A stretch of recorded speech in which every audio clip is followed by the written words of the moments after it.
Thank you for joining us.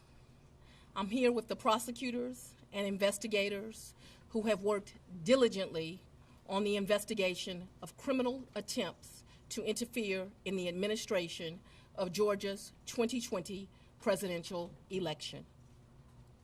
Today, based on information developed by that investigation, a Fulton County grand jury returned a true bill of indictment, charging 19 individuals with violations of Georgia law arising from a criminal conspiracy to overturn the results of the 2020 presidential election in this state. The indictment includes 41 felony counts and is 97 pages long. Please remember that everyone charged in this bill of indictment is presumed innocent. Specifically, the indictment brings felony charges against Donald John Trump, Rudolph William Louis Giuliani, John Charles Eastman, Mark Randall Meadows, John Cheeseborough, Jeffrey Clark, Jenna Lynn Ellis, Ray Stallings Smith III, Robert David Cheeley, Michael A. Roman, David James Schaefer, Sean Micah Tresher Steele, Stephen Cliffgard Lee, Harrison William Prescott Floyd, Travion C. Cootie, Sydney Catherine Powell, Kathleen Austin Latham, Scott Graham Hall, and Misty Hampton, also known as Emily Misty Hayes.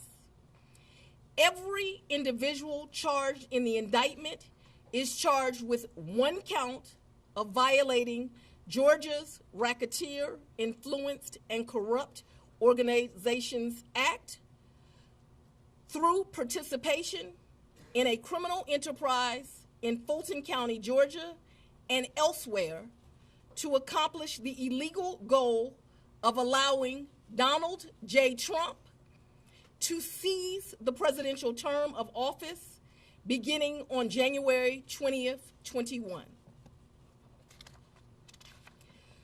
Specifically, the participants in association took various actions in Georgia and elsewhere to block the counting of the votes of the presidential electors who were certified as the winners of Georgia's 2020 general election. As you examine the indictment, you will see acts that are identified as overt acts and those that are identified as predicate acts, sometimes called acts of racketeering activity. Overt acts are not necessarily crimes under Georgia law in isolation, but are alleged to be acts taken in furtherance of the conspiracy. Many occurred in Georgia, and some occurred in other jurisdictions and are included because the grand jury believes they were part of the illegal effort to overturn the results of Georgia's 2020 presidential election. The acts identified as predicate acts or acts of racketeering activity are crimes that are alleged to have been committed in furtherance of the criminal enterprise. Acts of racketeering activity are also charged as separate counts in the indictment against those who are alleged to have committed them. All elections in our nation are administered by the states, which are given the responsibility of ensuring a fair process and an accurate counting of the votes. That includes elections for presidential electors, Congress, state officials, and local offices. The state's role in this process is essential to the functioning of our democracy. Georgia, like every state, has laws that allow those who believe that results of an election are wrong, whether because of intentional wrongdoing or unintentional error, to challenge those results in our state courts. The indictment alleges that rather than abide by Georgia's legal process for election challenges, the defendants engaged in a criminal racketeering enterprise to overturn Georgia's presidential election result. Subsequent to the indictment, as is the normal process in Georgia law, the grand jury issued arrest warrants for those who are charged. I am giving the defendants the opportunity to voluntarily surrender no later than noon on Friday, the 25th day of August, 2023.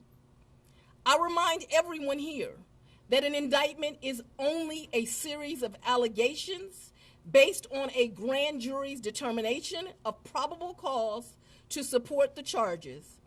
It is now the duty of my office to prove these charges in the indictment beyond a reasonable doubt at trial. I would like to take a moment to thank the Superior Court Clerk, Shay Alexander, and her staff for staying late and making sure that this indictment was processed. I would also like to thank the men and women of Sheriff Labatt's office for keeping the courthouse open, but most importantly for keeping us safe over the weeks and months that have led up to this indictment, and for what I know they will continue to do to keep us safe. We also want to thank the Atlanta Police Department and other law enforcement partners who have worked with the sheriff to keep us safe. I will now take a very limited number of questions prior to going to sleep. I'll go first. Madam District Attorney. If you don't mind, Surveil 11 to 11 alive. Quick question. Can you clarify in Georgia the mandatory minimum when it comes to RICO charges, whether it's servable by probation or how that might play out?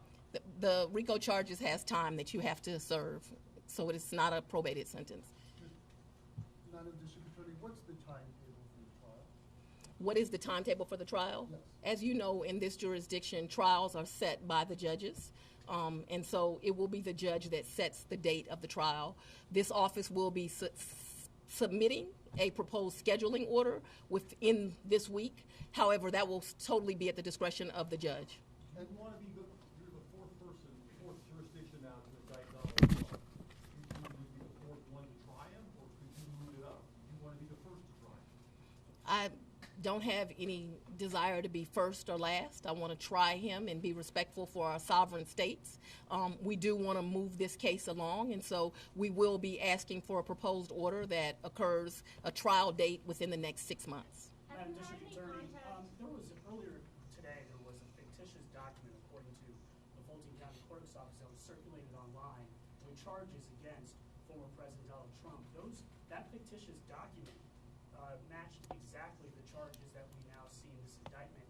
Can you tell us more about that document leak? Because now you have the former president's lawyers who are saying that this is emblematic of a serious problem with your office. No, I can't tell you anything about what you refer to. What I can tell you is that we had a grand jury here in Fulton County. They deliberated till almost 8 o'clock, if not right after 8 o'clock.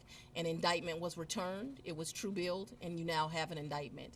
I am not an expert on clerks' duties or even administrative duties. I wouldn't know how to work that system, and so I'm not going to speculate. Next question. Have you had any contact with the special counsel about overlap between these cases, and do you intend to try all of these defendants together? Do I intend to try the 19 defendants in this indictment together? Yes. And have you had any contact with the special counsel about the overlap between this indictment and the federal indictment? I'm not going to discuss our investigation at this time. I'm going to take. What do you make of the arguments made by former President Trump that this is a politically motivated indictment? I make decisions in this office based on the facts and the law. The law is completely nonpartisan. That's how decisions are made in every case. To date, this office has indicted, since I've been sitting as a district attorney, over 12,000 cases. This is the 11th RICO indictment. We followed the same process. We look at the facts, we look at the law, and we bring charges. When you tried this case yourself, Has the Ms. jury Willis? been cleared? Sit down.